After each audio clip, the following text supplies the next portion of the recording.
ನಮಸ್ಕಾರ ಸ್ನೇಹಿತರೆ, ನಾನು ನಿಮ್ಮ ಲೋಕೇಶ್ ಕಲ್ಕುಣಿ.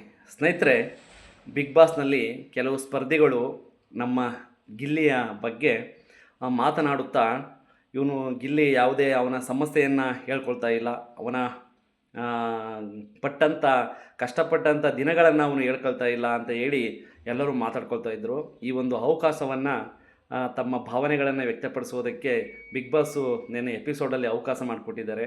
ಆಗ ನಮ್ಮ ಗಿಲ್ಲಿ ತನ್ನ ಬಡತನದ ಬಗ್ಗೆ, ತಾನು ಬೆಂಗಳೂರಿನಲ್ಲಿ ಅಲೆದಾಡಿದಂಥ ಸನ್ನಿವೇಶಗಳ ಬಗ್ಗೆ, ಊಟಕ್ಕಾಗಿ ಅಲೆದಾಡಿದಂಥ ಸನ್ನಿವೇಶಗಳ ಬಗ್ಗೆ, ಹಾಗೂ ಅನ್ನವನ್ನು ಕದ್ದು ತಿಂದಂಥ ಅದನ್ನು ಕೂಡ, ಆ ಸಂಗತಿನೂ ಕೂಡ ಅವರು ಹೇಳ್ಕೊಳ್ತಾ ಇದ್ದರು.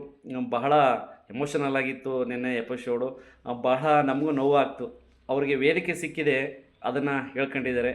ದಯಮಾಡಿ ಯಾರು ಯಾರು ಈ ಥರ ಪಟ್ಟಿದ್ದೀರಿ, ವೇದಿಕೆಗಳಲ್ಲಿ ಹೇಳ್ಕೊಳಕ್ಕೆ ಆಗದೇ ಇರುವಂಥ ಎಲ್ಲ ನನ್ನ ಸ್ನೇಹಿತರು, ಯಾರಾದರೂ ಈ ಥರ ಪಟ್ಟಂಥ ಬಡತನದ ಬೇಗೆಯಲ್ಲಿ ಒದ್ದಾಡಿದಂಥ ಸ್ನೇಹಿತರಿದ್ದರೆ ದಯಮಾಡಿ ಕಮೆಂಟ್ ಮಾಡಿ, ನಿಮ್ಮ ಭಾವನೆಗಳನ್ನು ಹಂಚ್ಕೊಂಡು ಸ್ವಲ್ಪ ಹಗುರ ಆಗಲಿ ಮನಸ್ಸು ಅಂತೇಳಿ ಈ ಮೂಲಕ ಕೇಳ್ಕೊಳ್ತಾ ಇದ್ದೀನಿ. ಹಾಗೆಯೇ ಮರೆಯಬೇಡಿ, ಇನ್ನು ಕೆಲವೇ ಗಂಟೆಗಳಿರಬಹುದೇನೋ, ದಯಮಾಡಿ ನಮ್ಮ ಗಿಲ್ಲಿಗೆ ಎಲ್ಲ ವೋಟ್ ಮಾಡಿ, ಅವನ ಪ್ರೋತ್ಸಾಹಿಸಿ.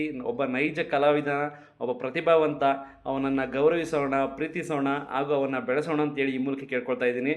ನಮಸ್ಕಾರ.